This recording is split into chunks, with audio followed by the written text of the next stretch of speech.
Alors je m'appelle Christian, j'ai 35 ans, je suis artiste, du moins les autres le disent. Je travaille au pochoir en fait, je suis peintre, je peins des portraits dans la rue, le plus souvent sans autorisation.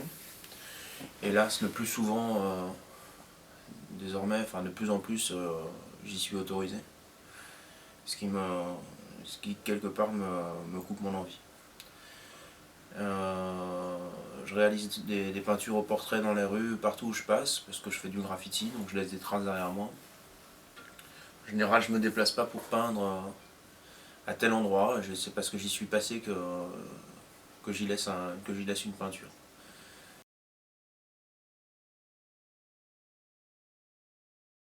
Je pense que principalement, c'est des influences qui sont issues de la peinture classique et de l'académisme.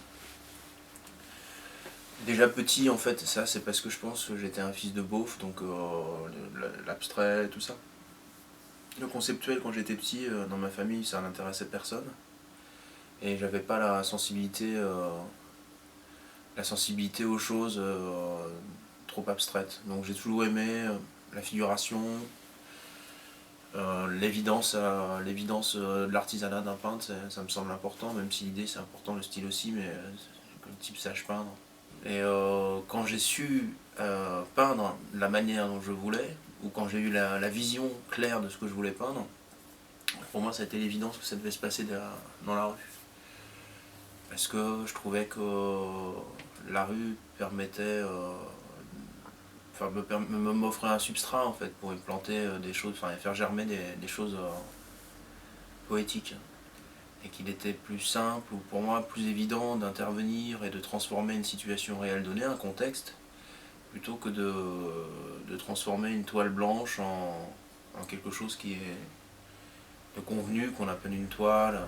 Ça c'était quelque chose qui m'ennuyait et qui m'effrayait un peu plus. Peut-être que c'est une déficience de ma part.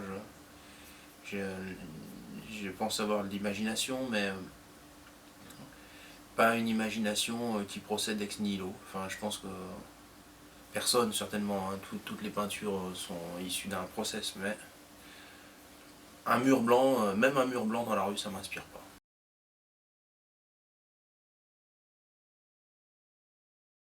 C'est une affaire de perception, c'est sûrement une dégradation. Ce que je fais, ça peut être une dégradation. Si j'interviens sur une église du XVe siècle ou sur une toile de Delacroix, évidemment que c'est une dégradation. Quand j'interviens sur un support négligé dont personne n'a eu soin depuis plusieurs mois, plusieurs années, avec des tags, des traces d'affiches de 2 ans, 3 ans auparavant, il n'y a pas d'entretien et que j'interviens là, à cet endroit-là, je dégrade rien. Dégrader, c'est faire baisser la valeur. J'ai été interpellé cette année à Barcelone pour peindre sur des boîtes électriques, puis parce que j'avais peint 2 fois la même semaine dans le même secteur, et j'ai été arrêté 2 fois par la même équipe de policiers. Donc j'ai été jugé, et le juge en fait a dit que c'était pas du vandalisme ce que je faisais, parce que ce que je peins a plus de valeur que l'objet sur lequel j'avais peint. Je peignais sur une boîte électrique et aujourd'hui mon travail il vaut officiellement, voilà, la cote de mon travail est plus élevée que la valeur d'une boîte électrique. Et selon la loi, le vandalisme c'est déprécié. Et selon ce juge, je ne suis pas un vandale.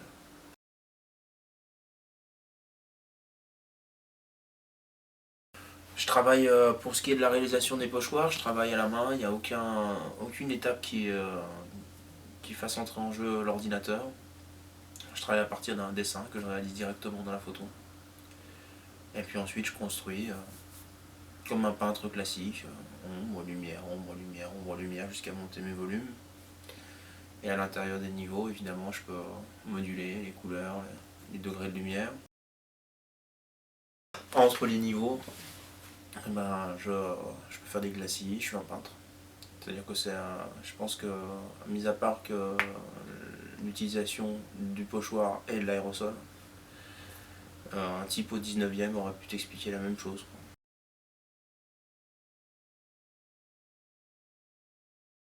Paradoxalement, je pense que ce serait la Vierge de l'église Saint-Germain en fait, que j'ai réalisée en 2009, au printemps 2009, parce que c'est une église du XIIe siècle. La porte elle-même est une porte du XIXe siècle, sur laquelle j'ai peint.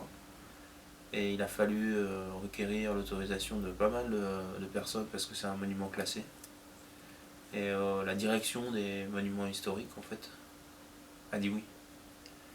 Donc, pour ce détail, tu vois, le fait de pouvoir s'agréger de manière claire et légale et positive, en tout cas, à l'histoire d'un bâtiment d'un bâtiment historique qui soit porteur d'une telle histoire, pour moi ça signifie beaucoup. Puis évidemment la thématique des vierges, enfin je viens d'en faire une, c'est quelque chose qui me touche aussi, pour pouvoir vraiment l'expliquer.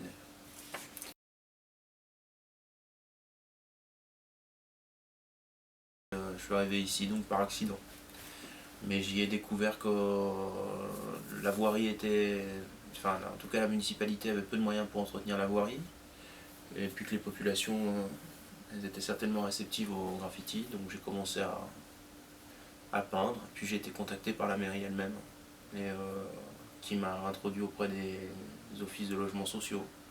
Et tous ensemble, ils m'ont encouragé à continuer et ils ont fourni des autorisations pour des tas de murs. Donc ils m'ont donné la liste. Quand on peint un mur à Vitry, il reste plusieurs années. Et c'est tout l'intérêt. Personne ne recouvre personne. J'essaie de répartir un petit peu les murs quand j'ai une demande. Je suis très ouvert, j'ai pas besoin de connaître les gens. Il suffit qu'on me contacte, me bouche à oreille, tiens, est-ce que je peux venir faire un mur?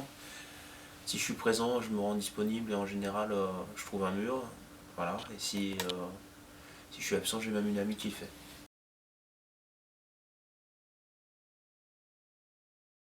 Je pense que c'est un gros succès. Après, c'est un prisme. Généralement, les retours que tu as, c'est des retours positifs. C'est-à-dire que les gens qui n'ont pas aimé ce que j'ai fait, ils sont pas, en général, ils m'ont pas envoyé un mail pour me dire j'ai aimé toute l'expo sauf la merde que tu as posée dans ton coin, tu vois. Et inverse, hein, ceux qui ont préféré ce que j'ai fait, ils se manifestent à moi. Et donc voilà, moi j'en ai que des retours positifs. Je sais qu'il y a entre 1000 et 2000 visiteurs par jour. On sera largement au-dessus des 120 000 à la fin de l'expo.